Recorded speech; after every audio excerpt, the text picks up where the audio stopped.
Marilah kita mulakan majlis ilmu kita pada malam ini dengan bacaan Ummul Kitab Al-Fatihah. A'udzu billahi minasyaitonir rajim. Bismillahirrahmanirrahim. Alhamdulillahi rabbil alamin.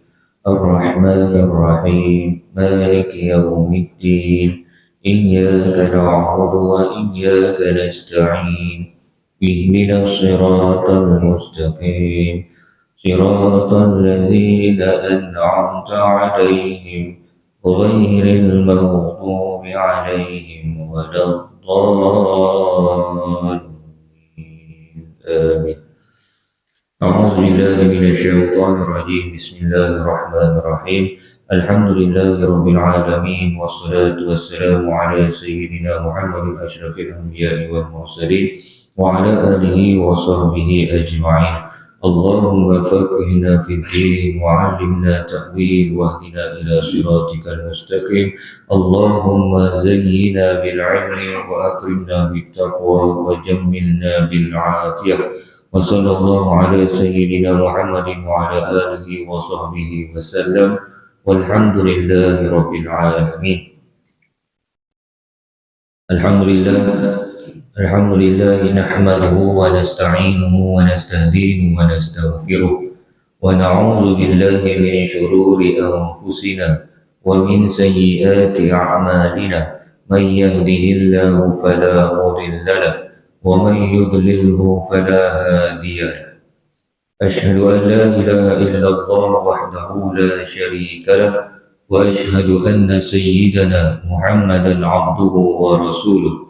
اللهم صل وسلم على سيدنا محمد وعلى آله وأصحابه ومن تبعهم بإحسان إلى يوم الدين. سبحانك لا علم لنا إلا ما علمتنا إنك أنت العليم الحكيم. قال رب اشرح لي صدري ويسر لي أمري واحلل عقدة من لساني يفقه قولي. رضينا بالله ربا وبالإسلام دينا وبمحمد نبيا ورسولا. أما بعد. Yang dihormati pengerusi masjid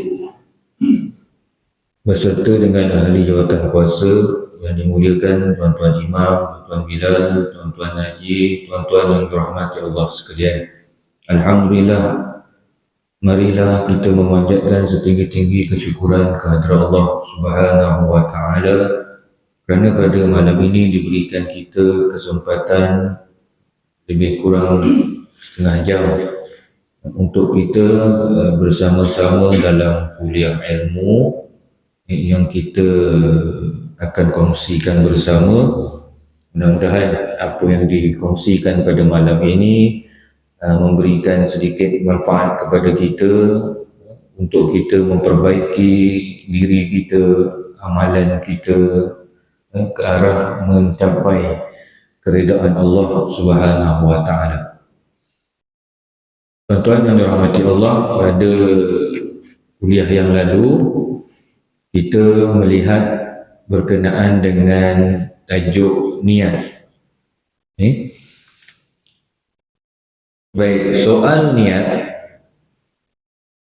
Sebelum memulakan sesuatu amal, hendaklah terlebih dahulu memperbaiki niat dan keikhlasannya, dan hendaklah mengambil tahu dan memikirkan halnya dengan teliti, kerana niat itu menjadi asas dan segala amal tetap menjadi pengikutnya.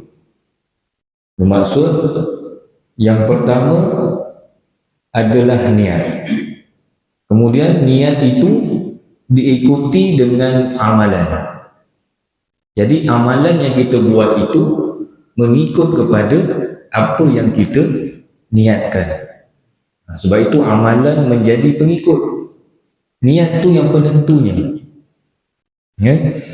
Jika baik niat seseorang, jika niat yang ada dalam hati kita ini baik, maka baiklah amalnya. Kalau niat kita dalam hati ni baik, tuan-tuan, kita nak melakukan kebaikan, maka insya-Allah amalan yang kita buat juga akan mengikut kepada niat kita. Kalau kita buat benda yang baik, niat kita nak buat benda yang baik, maka kita akan buat benda yang baik. Jarang ada orang niat baik buat benda jahat. Dia niat nak sembahyang, tiba-tiba mencuri. Ada? Tak ada. Dia niat nak sembahyang, dia mesti sembahyang. Kan? Dan jika buruk dan rosak niatnya, maka buruklah dan rosaklah pula amalnya. Jadi kalau niat kita ni dah niat nak buat benda yang tak baik, maka amalan yang kita akan buat juga, kita akan ikut apa yang kita niatkan. Niat kita tu nak buat satu maksiat, nak buat satu kejahatan, maka kita akan buat mengikut apa yang kita niatkan. Oleh itu, tiap-tiap seseorang janganlah ia menuturkan sesuatu perkataan atau mengerjakan sesuatu amalan atau berniat hendak menjalankan sesuatu urusan, melainkan hendaklah ia menjadikan niatnya semata-mata untuk bertaqarrub, iaitu mendampingkan diri kepada Allah dan mengharapkan pahala yang ditentukan oleh Allah Subhanahu wa taala bagi amal yang diniatkan itu. Jadi segala apa yang kita niatkan, apa yang kita nak buat, maka kita kena niatkan semata-mata kerana Allah, untuk bertaqarrub, untuk mendekatkan diri kita kepada Allah.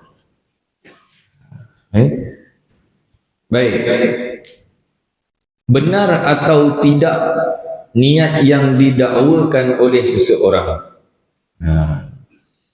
Disyaratkan bagi benarnya niat seseorang hendaklah disertakan dengan amal.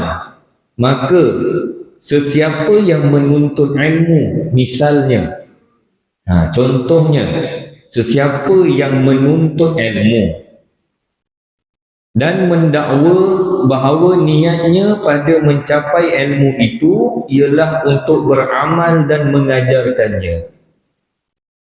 Ada orang dia menuntut ilmu, dia niatkan kerana Allah, dan juga dia niatkan dengan ilmu yang dia ada tu nanti dia akan kerjakan, dia akan buat. Apa ilmu yang dia ada, dia akan buat dan dia akan amalkan. Sebab apa tuan-tuan? Sebab ilmu ni, kita ada ilmu, kita mesti amalkan. Kita ada ilmu, kita mesti buat, beramal dengan ilmu yang kita ada. Jadi kemudian ia tidak melakukan yang demikian setelah mendapat ilmu itu, maka nyatalah niatnya yang tersebut adalah tidak benar. Dia nak tuntut ilmu, dia niat nak belajar, tapi setelah dia belajar, setelah dia ada ilmu, dia tak buat pun apa yang dia niatkan. Dia niat tu nak beramal dengan ilmu yang dia ada, dia nak kerjakan apa ilmu yang dia ada, dia nak sampaikan kepada orang lain apa ilmu yang dia ada. Tapi setelah dia belajar, setelah dia berjaya, maka ilmu yang dia ada tu dia tak beramal pun, dia tak sampaikan kepada orang lain pun. Maka mana niatnya yang betul tadi? Mana niat dia yang asal? Niat dia yang belajar, kemudian dia nak beramal dengan ilmu tersebut dan dia nak menyampaikan kepada orang lain. Mana niat dia yang itu? Maka nyatalah niat dia yang awal tadi tidak dilaksanakan setelah dia mendapat apa yang dia niatkan. Dia dah dapat apa yang dia niatkan, tetapi dia tak menunaikan apa tujuan asal dia. Niat dia yang pertama dulu apa dia? Maka nyatalah apa yang dia niatkan itu adalah niat yang tak betul. Juga, ini contoh yang lain. Sesiapa yang mencari kekayaan dunia dan mendakwa bahawa ia mencari kekayaan dunia itu dengan tujuan untuk bersedekah ataupun membantu orang lain yang memerlukan bantuan. Dia ni berdoa pada Allah, ya Allah berikanlah aku kekayaan. Dia kerja dengan niat dia nak dapatkan harta yang banyak. Dan dengan kerja itu, dengan harta yang dia dapat itu, dia niatkan untuk bersedekah. Dia niatkan untuk nak tolong orang lain, nak tolong fakir miskin, nak tolong orang susah. Tapi selepas Allah berikan apa yang dia nak, Allah berikan dia kekayaan, maka dia tak buat pun apa yang dia niatkan. Dia dah dapat harta banyak ni, mana niat dia yang dulu? Niat dia yang kata nak bantu orang kalau dia kaya, niat dia nak tolong fakir miskin kalau dia dah kaya. Mana niat dia? Maka rosaklah niat dia tu, kan?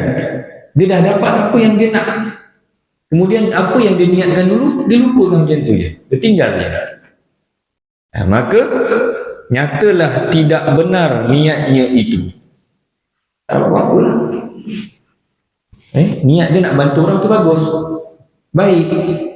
Tapi lepas dia dapat apa yang dia nak, bantu orang pun tak nak.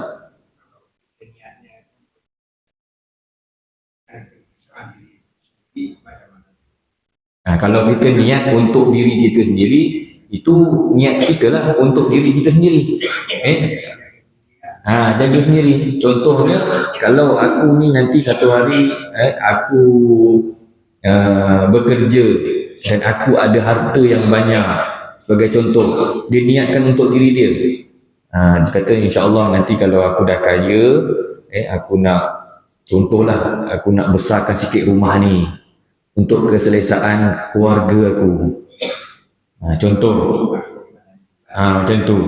Itu niat untuk diri dia sendiri, maka dia buatlah untuk diri dia sendiri, tak ada masalah. Untuk diri dia, dia dapatlah apa yang dia niatkan untuk diri dia tu. Kalau dia dah dapat apa yang dia nak, pada diri dia, dia tak buat pun. Contohnya dia niat untuk diri dia, dah dapat benda tu dan dia tak buat untuk diri dia pun, maka niatnya tu lalu macam tu je lah, tak dapat apa-apa. Sekadar niat sahaja. Baik, kemudian berkenaan dengan niat juga,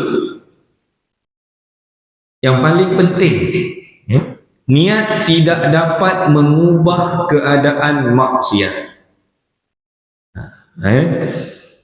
Sebenarnya niat itu tidak memberi kesan dan tidak dapat mengubah sama sekali akan hakikat sesuatu perbuatan buruk atau sesuatu maksiat. Perkara yang buruk tetap buruk, walaupun orang yang melakukannya mendakwa bahawa perkara itu dilakukan dengan niat yang baik. Contoh, dalam kitab ni dia ada bagi contoh, tuan-tuan. Orang yang meminum arak, dengan niat, dia niat ni, aku minum arak ni, niatnya hendak menguatkan badan untuk berbuat ibadah. Bukannya orang minum arak tu buat ibadah, mabuk adalah. Bila mabuk macam mana nak buat ibadah, kan? Diri pun tak betul, jalan pun tak betul. Maka niatnya yang demikian tidak menjadikan perbuatannya itu baik. Bahkan niat mendampingkan diri dengan melakukan maksiat itu dikira niat yang jahat, dan niat itu juga menambahkan kejahatan kepada maksiat yang dilakukan itu. Niat dia minum arak supaya badan dia jadi kuat. Bila badan dia kuat, dia boleh beribadah, dia boleh buat banyak amal ibadah, tapi dengan cara yang salah. dia meminum arak. Minum arak tu hukumnya haram. Dia buat benda yang haram dengan niat nak melakukan sesuatu yang baik, maka tak kenalah pada cara dia. Tak kena, tuan-tuan. Ya? Sebagai contoh yang lain, biar tuan-tuan nampak lah. Ada setengah ustaz kadang-kadang dia nak pergi berdakwah kan.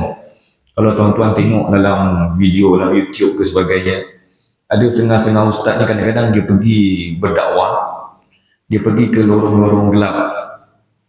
Lorong-lorong gelap lah. Faham-faham lah lorong-lorong gelap tu kan. Lorong gelap tu ada pondan, ada maknya, ada pelacur kan. Okay. Bila dia pergi lorong-lorong gelap tu, maka dia dakwah lah. Dia berdakwah kan. Sebelum dia berdakwah tu, dia tanya dulu dengan orang-orang yang berada di belakang tu lah, di lorong-lorong tu. Kenapa buat macam ni? Tak ada ke kerja lain? Kan, contoh. Apa mereka jawab, tuan-tuan? Ustaz, saya buat benda ni sebab saya senang dapat duit. Saya senang nak bagi duit ni pada keluarga di kampung. Kan? Niat saya ni nak bantu mak bapak kat kampung, Ustaz. Tapi dengan cara apa, tuan-tuan? Cara yang salah. Di lorong-lorong gelap, buat benda maksiat, dapat duit itu dikirim kat kampung. Niat dia nak bagi duit pada keluarga dia tu niat yang baik, tetapi cara dia mendapatkan duit tersebut, caranya haram, salah. Maka dia dapat tak, tuan-tuan, apa-apa? Tak dapat apa-apa. Sebab niat tu baik, tetapi cara yang dia buat itu, walaupun niatnya baik, tetapi dengan jalan maksiat, maka niat tidak dapat mengubah maksiat itu menjadi perkara yang baik. Kita kena faham. Tanya dengan maknya orang pondan tu kan, kenapa jadi macam ni? Ikut kawan-kawan lah dan sebagainya. Adalah alasan dia. Saya ni ustaz, saya ni anak terbiar, terbuang, keluarga tak terima saya. Habis bila keluarga tak terima, kenapa jadi pondan? Kenapa jadi maknya kan? Jadi itu adalah niatnya. Niatnya walaupun niatnya baik, tetapi dengan cara yang salah, maka dia tetap menjadi salah. Jadi ustaz, kalau yang niatnya yang baik tu macam mana? Niatnya baik tapi tak dapat apa-apa. Tak dapat apa-apa. Dia niat nak kirimkan duit pada keluarga kat kampung. Niat tu baik. Sepatutnya niat itu kalau dilakukan dengan cara yang baik, dilakukan pekerjaan yang baik, maka dia akan dapat pahala. Tapi kalau dia buat dengan cara yang salah, tak dapat apa lah. Niat itu tak dapat apa-apa. Malah berdosa lah. Sebab dia buat benda yang tak baik. Kan? Baik. Kemudian, oleh itu, tiap-tiap seseorang hendaklah berusaha dengan bersungguh-sungguh menguasai niatnya untuk mengharapkan keredaan Allah semata-mata. Dan pula meniatkan ketika melakukan perkara-perkara yang harus sebagai bantuan untuk menolongnya mengerjakan taat kepada Allah. Elok juga diketahui bahawa sesuatu amal boleh dihimpunkan padanya beberapa niat. Satu ibadah yang kita buat, kita boleh masukkan beberapa niat. Contohnya, membaca Al-Quran. Contoh, kita ni niat kita nak membaca Al-Quran. Satu, dapat pahala. Niat kita membaca Al-Quran. Kemudian, niat kita yang kedua, bukan sekadar kita membaca Al-Quran sahaja, malah aku nak memahami apa yang terkandung pada ayat Al-Quran. Dah dapat dua niat tuan-tuan. Membaca Al-Quran satu, nak memahami apa yang terkandung dalam Al-Quran dua. Kan? Kemudian yang ketiga, apa lagi? Yang ketiga contoh, aku nak dapatkan keredaan Allah. Tiga. Perkara yang kita buat satu je, baca Quran. Tapi niat kita nak mendapatkan keredaan Allah, nak membaca Al-Quran, nak mendekatkan diri kepada Allah, nak mengetahui apa yang ada dalam Al-Quran, nak beramal dengan apa yang ada dalam Al-Quran. Banyak niat kita tuan-tuan, pada satu ibadah yang kita buat, kita boleh himpunkan niat-niat yang baik dalam itu. Nanti aku baca Al-Quran, aku nak baca dengan bertajwid. Aku baca Al-Quran, aku nak belajar tajwid. Aku baca Al-Quran, nanti aku boleh amalkan, aku boleh baca dalam sembahyang. Nampak tuan-tuan? Berapa banyak niat yang kita boleh masukkan dengan sebab satu ibadah yang kita buat. Nampak? Sebab itu boleh dihimpunkan beberapa niat. Apabila kita melakukan sesuatu amal ibadah. Baik. Kemudian dalam perkara-perkara yang harus. Ini perkara-perkara yang harus. Perkara-perkara yang harus contohnya. Apa dia perkara harus yang kita buat seharian? Makan. Makan tu pun wajib tak? Harus. Makan tu, minum, hukumnya harus. Kalau wajib, orang tak makan dosa. Orang tak minum dosa. Sebab tu hukum makan minum tu hukumnya harus. Sebagai contoh, apabila makan minum, hendaklah ia meniatkan untuk mematuhi perintah Tuhannya yang bermaksud, wahai orang-orang yang beriman, makanlah dari benda-benda yang baik lagi halal yang kami kurniakan kepada kamu. Contoh, dia nak makan ni, aku nak makan hari ni, niatnya untuk mematuhi apa yang diperintahkan oleh Allah. Allah perintahkan kita cari makanan yang halal. Aku niat ni, aku makan makanan yang halal kerana Allah. Kemudian aku makan ni juga untuk niat aku ni untuk menambahkan tenaga. Nampak? Niat aku ni, aku makan ni, aku nak tambahkan tenaga supaya dengan tenaga yang aku ada, aku boleh menunaikan ibadah. Dah dua. Sebab makan je ni. Sebab makan. Kemudian, dan juga yang ketiganya, aku makan ini niatnya dengan niatnya sebagai tanda kesyukuran kepada Allah. Aku makan ni sebab aku tanda aku bersyukur, sebab Allah kurniakan aku nikmat makan. Maka aku makan ini sebagai tanda bersyukur kepada Allah. Bila tuan-tuan makan, tuan-tuan niatkan tiga perkara ni, dapat pahala tak tuan-tuan? Dapat pahala. Tapi kalau depan makanan, nampak makanan saja terus ngap, tak ada apa-apa niat, dapat apa? Dapat kenyang. Tak dapat pahala, dapat kenyang je. Itu bismillah. Itu bismillah tu doa. Ini niat kita. Kita baca bismillahirrahmanirrahim dengan nama Allah yang Maha Pemurah lagi Maha Penyayang. Apa niat kita? Niat kita tu lah. Niat kita tu kalau kita kata bismillahirrahmanirrahim dengan nama Allah yang Maha Pemurah lagi Maha Penyayang, aku niatkan sebagai tanda bersyukur kepada Allah. Dapat pahala. Niat hati lah. Bismillah tu kita lafaz je. Kan? Bismillah tu kita lafaz. Tapi dalam hati kita masukkan. Aku makan ni sebagai tanda bersyukur kepada Allah. Aku makan ini sebagai tenaga untuk aku beribadah. Maka bila kita makan, setiap suapan kita itu, niat kita baik, Allah akan beri kita ganjaran. Benda senang tuan-tuan.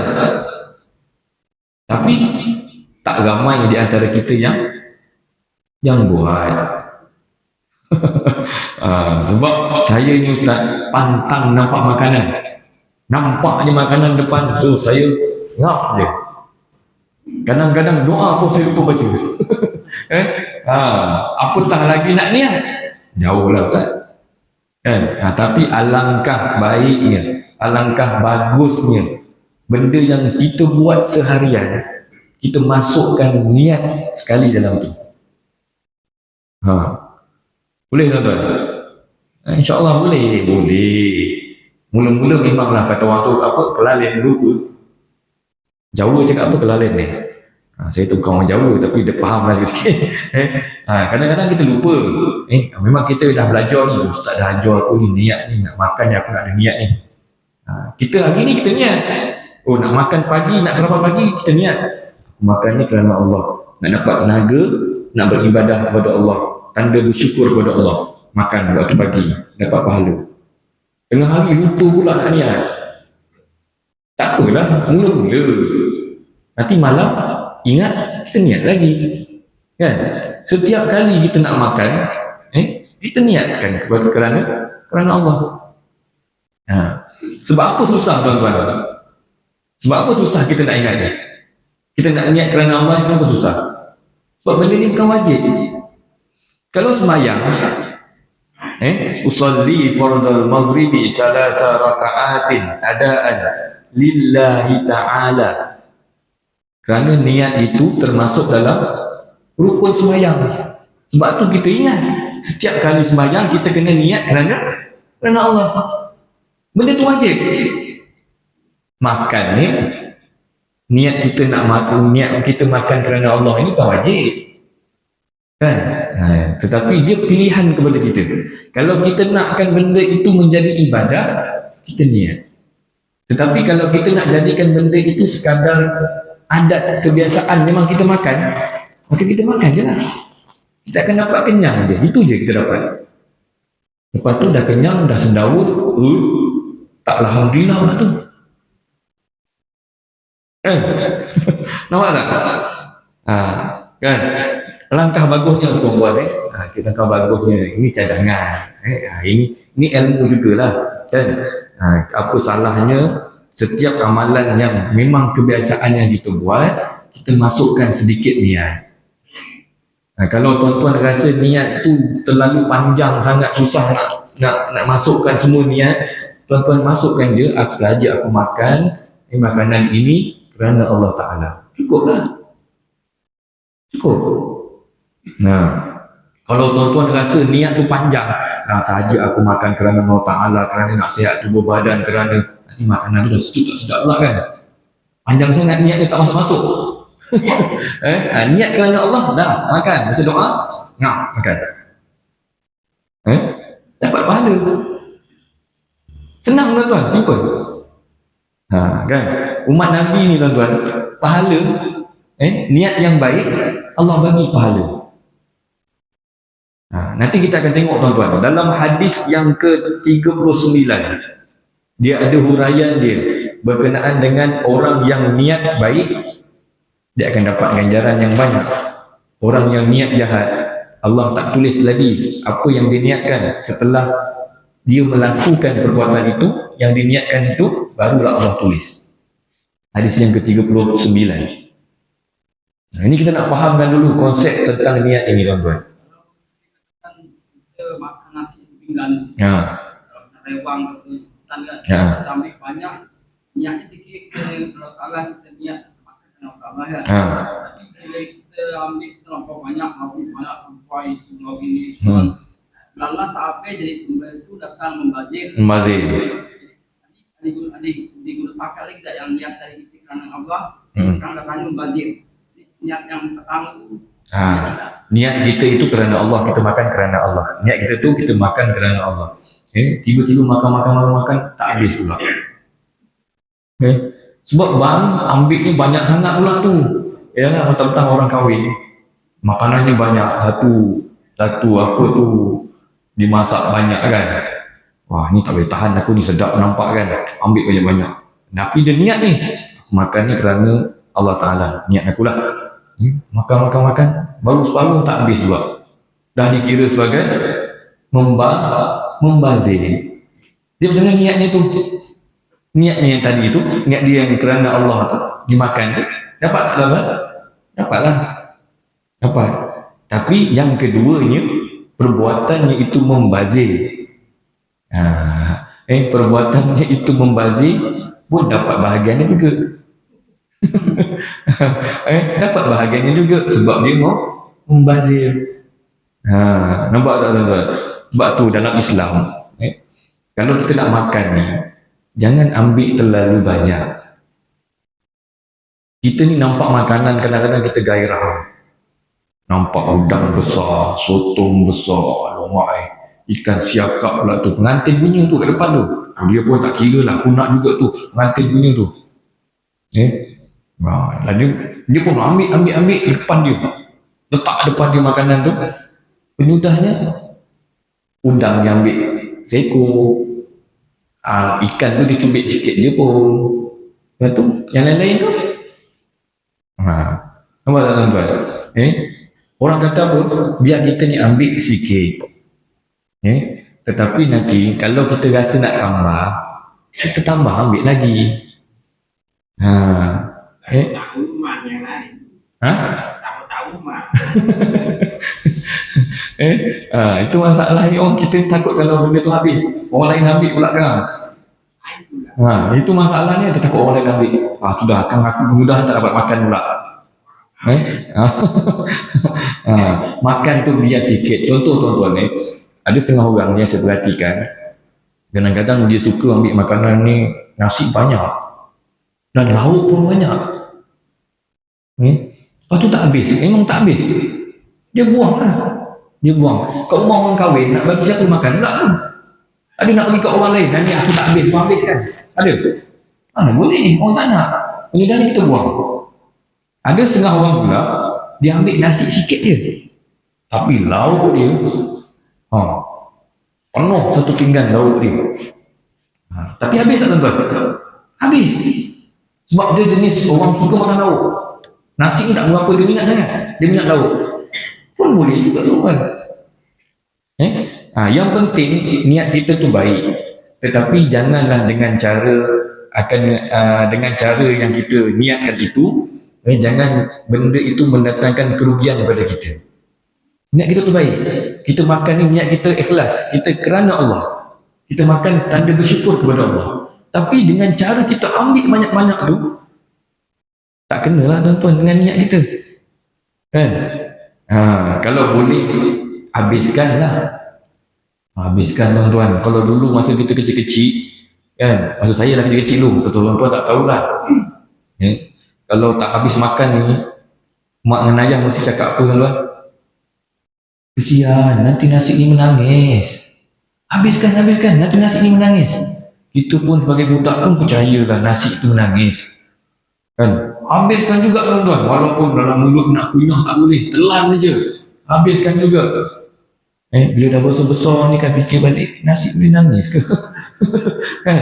Rupanya tuan-tuan, ada niat, ada sebab dia kenapa makan itu perlu dihabiskan. Kalau tak takut tak habis, ambil sikit-sikit. Ambil sedikit, dah makan agak-agak lapar tu, tak cukup tu, tambahlah lagi. Kalau orang kata, banyaknya tambah, peduli kan?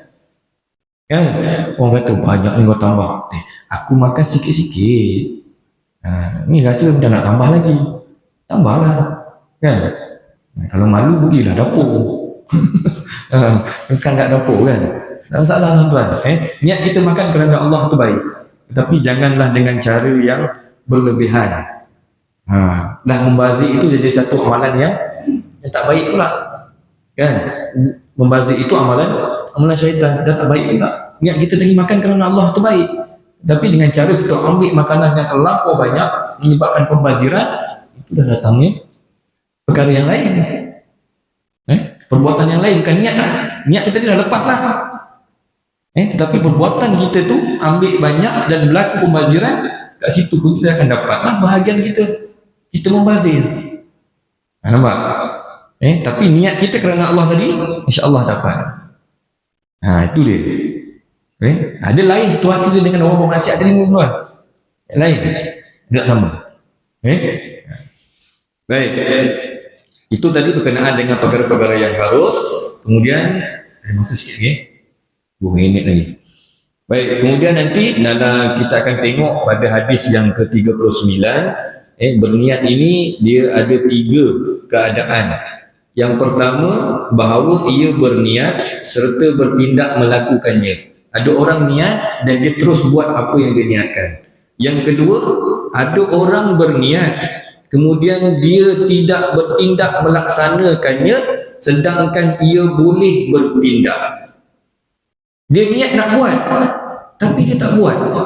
Sedangkan dia ada keadaan dia berupaya untuk buat apa yang dia niatkan, tapi dia tak buat. Maka hukum keadaan niat yang demikian dan keadaan niat yang pertama ada diterangkan oleh Rasulullah dalam hadis yang ke-39. Jadi kita akan tengok pada kuliah yang akan datang, kita niat, kita buat, apa yang kita dapat. Kemudian kita niat dan kita tangguhkan, kita tak buat apa yang kita niatkan itu, walaupun kita boleh buat. Ada dalam hadis yang ke-39. Yang ketiga, ada orang yang berniat untuk melakukan sesuatu perkara, sedang ia tidak mampu melakukannya, lalu ia berkata dalam hatinya, kalaulah aku terdaya melakukannya, nescaya aku lakukan. Maka ia beroleh balasan bagi apa yang diniatkan itu, sama seperti yang didapati oleh orang yang mengerjakannya. Contohlah, contoh dia ni niat nak sembahyang berjemaah, tapi dia tak mampu tuan-tuan. Alangkah baiknya kalau aku ni dapat solat berjemaah, kan? Dia nak pergi solat berjemaah, tapi mungkin keadaan dia menyebabkan keuzuran pada dia, dia tak mampu nak pergi. Tapi dia niat untuk berjemaah itu, maka dia dapat pahala sama seperti orang yang berjemaah. Nanti insyaAllah tuan-tuan kita akan terangkan dalam hadis yang ke-39 insyaAllah. Jadi sekian saja. Marilah kita tutup dengan bacaan tasbih kafarah dan juga suratul Asr. Bismillahirrahmanirrahim. Subhanakallahumma wa bihamdika asyhadu an la ilaha illa anta astaghfiruka wa atubu ilaik. Bismillahirrahmanirrahim. Wal 'ashr innal insana lafi khusr إلا الذين آمنوا وعملوا الصالحات وتواصوا بالحق وتواصوا بالصبر وبالله التوفيق والهداية والسلام عليكم ورحمة الله وبركاته.